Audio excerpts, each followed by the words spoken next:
हम लोग ने पढ़ा था आर्म्स कंट्रोल के बारे में लास्ट वीडियो में कि आर्म्स कंट्रोल जो हमारा यूएसए और यूएसएसआर था ना, इन्होंने आपसी लड़ाई के चक्कर में कुछ लड़ाई वड़ाई तो इन्होंने करी नहीं, बस आपस में वो आर्म्स बनाते गए। ठीक है, न्यूक्लियर वेपन्स बनाते जा रहे थे ये, है ना। अपनी जो सारी इकोनॉमी थी उनकी, वो सारी इकोनॉमी ये अपनी कंट्री पे ध्यान देने की बजाय, अपने लोगों का वेलफेयर करने की बजाय किसमें वेस्ट कर रहे थे, न्यूक्लियर वेपन्स बनाने पे।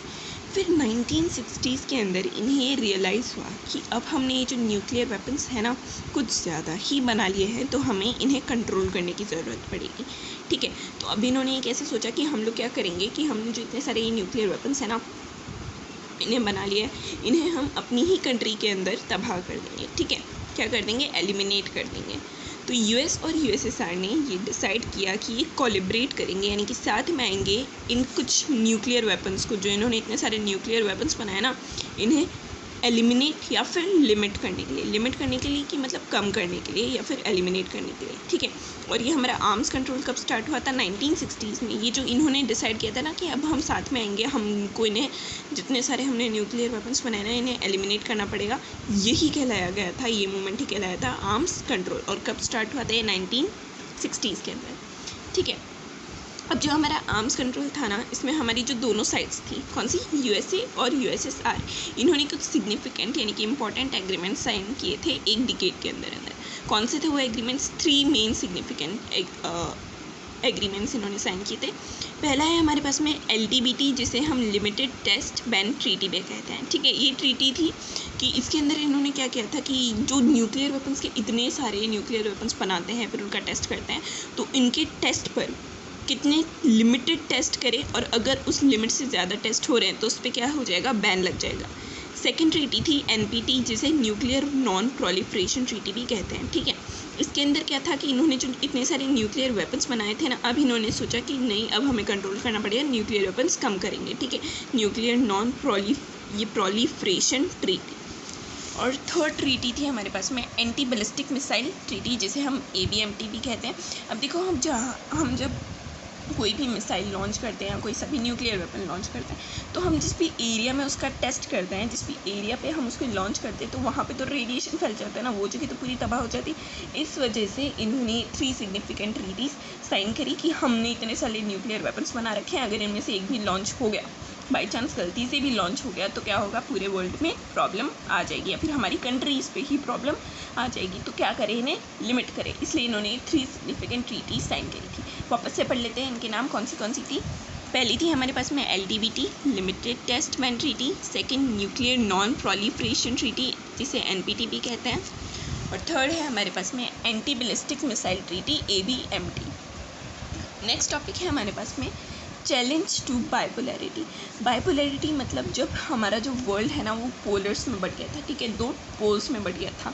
हमें पता है कि हमारे जो अर्थ है उसके 2 पोल्स हैं, है ना, एक नॉर्थ पोल, एक साउथ पोल, ऊपर की तरफ नॉर्थ और नीचे की तरफ साउथ। और पोल्स कौन सी जगह होती है, पोलर हमें पता है, पोलर वो जगह होती है जो कि कैसी होती है, ठंडी होती है ना, जहाँ पे बर्फ़ होती है। तो जब हमारा वर्ल्ड US और USSR, जब हमारे वर्ल्ड में केवल ये 2 सुपर पावर्स बची थी, तब भी हमारा वर्ल्ड बाइपोलर बन गया था। अब इस बाइपोलरिटी को चैलेंज कैसे मिला, कैसे हमारा जो बाइपोलर वर्ल्ड था वो ख़त्म हुआ, किसने ख़त्म किया, किसकी वजह से ख़त्म हुआ और किसने इसको चैलेंज किया, इस टॉपिक के अंदर हम ये पढ़ेंगे। ठीक है, तो नॉन अलाइनमेंट मूवमेंट यानी जो हमारा नेम है, इसके अंदर ये पहले तो ये बता रखा है कि भाई क्या क्या चीज़ें हुई थी बाइपोलर वर्ल्ड के टाइम पे या जो भी कुछ। ठीक है, अब देखो इसके अंदर सबसे पहला है हमारे पास में नॉन अलाइनमेंट मूवमेंट, जिसके बारे में हम थोड़ा बहुत पहले ही पढ़ चुके हैं। नॉन अलाइनमेंट मूवमेंट ने क्या किया था, जो न्यूली डीकोलोनाइज्ड कंट्रीज़ यानी कि जो नई नई अभी इंडिपेंडेंट हुई कंट्रीज़ थी ना, कहाँ की, Asia, Africa and Latin America की, इन न्यूली डिकोलोनाइज्ड कंट्रीज़ को एक थर्ड ऑप्शन प्रोवाइड किया, एक ऑफ़र दिया। ठीक है, कि क्या करे, ये US और USSR के अलाइंस ना बनकर, ठीक है, US और USSR के अलाइंस ना बनकर किसको ज्वाइन कर लिए, नॉन अलाइंड मूवमेंट को, यानी कि नॉन अलाइनमेंट मूवमेंट को ज्वाइन कर लिए, नेम का हिस्सा बन जाए। ठीक है, क्यों, क्योंकि देखो इंडिया भी उस टाइम पे 1947 के अंदर इंडिपेंडेंस मिली थी इसको। अगर हम लोग वापस से किसी कंट्री के अलाइंस बन जाते तो हमारी इंडिपेंडेंस तो वापस से छिन जाती। अभी तो हम आज़ाद हुए हैं, अभी हम वापस से अलाइंस बन जाए तो हमारी इंडिपेंडेंस तो गई। इसीलिए हमने नैम फॉर्म किया और हमारी ही तरह जितनी भी एशिया, अफ्रीका और लैटिन अमेरिका की दूसरी न्यूली डिकोलाइज्ड कंट्रीज़ थी ना, जिन्हें भी अभी अभी इंडिपेंडेंस मिली थी, हमने उन्हें भी कहा कि आप भी इस मूवमेंट को ज्वाइन कर लो और अभी आपको इंडिपेंडेंस मिली है तो आप भी किसी अलाइंस को ज्वाइन मत करो, ठीक है, अपनी इंडिपेंडेंस वापस से मत खो। अब नैम को फाउंड किसने किया था? नैम को फाउंड करने के 3 मेंबर्स थे, ठीक है, 3 मेन मेंबर्स थे जिन्होंने कि नैम को फाउंड किया था, ठीक है। तो कौन से थे वो नैम के 3 फाउंडिंग मेंबर्स? यूगोस्लाविया। देखो यूगोस्लाविया जो है ना, वो उस टाइम पे एक पूरा ही नेशन था, अभी ये सेपरेट हो चुका है लेकिन उस टाइम पे पूरा नेशन था, ठीक है। तो नैम को फाउंड करने में यूगोस्लाविया के जोसेफ ब्रोज टिटो, इंडिया के जवाहरलाल नेहरू जिनके बारे में हम जानते हैं, और इजिप्ट के लीडर गमाल अब्देल नसर, ठीक है, ये 3 फाउंडिंग मेंबर्स थे नैम के। हमें इनके नाम याद रखने हैं। क्या नेम्स हैं? सबसे पहले तो यूगोस्लाविया के कंट्रीज़ की बात कर रहे हैं। सबसे पहले यूगोस्लाविया, इंडिया और 3rd नंबर पे इजिप्ट, ठीक है।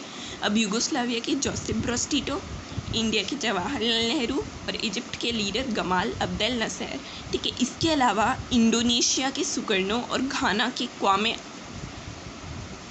नक्रुमा ने भी हमें काफ़ी अच्छे से सपोर्ट किया था, ठीक है। यानी कि जो नैम मूवमेंट था ना, इन दोनों कंट्रीज़ और उनके लीडर्स ने भी हमें नैम मूवमेंट को काफ़ी अच्छे से सपोर्ट किया था, ठीक है। और जो पहली नैम की समिट थी, ये बहुत इंपॉर्टेंट है, हमें याद रखना है कि जो फर्स्ट नैम समिट थी ना, वो हुई थी बेलग्रेड के अंदर। और कब हुई थी?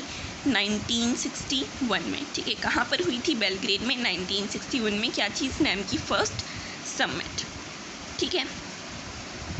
अब हम इन लीडर्स के नाम ऐसे भी याद रख सकते हैं, मतलब इन कंट्रीज़ के नाम, ठीक है। अगर हमें कंट्रीज़ के नाम याद नहीं रहते तो हमें भी 5 मिनट्स में याद कर सकते हैं। देखो, IEGY, आई गई, ठीक है, आई और गई, आई भी और गई भी, ठीक है, आके चली गई, तो आई गई। आई से क्या हो जाएगा? इंडिया, ई से इजिप्ट, जी से हो जाएगा हमारा घाना, वाई से यूगोस्लाविया और आई से इंडोनेशिया। आई गई हो गया, ठीक है। तो ये हमारी कंट्रीज़ थी। अब ये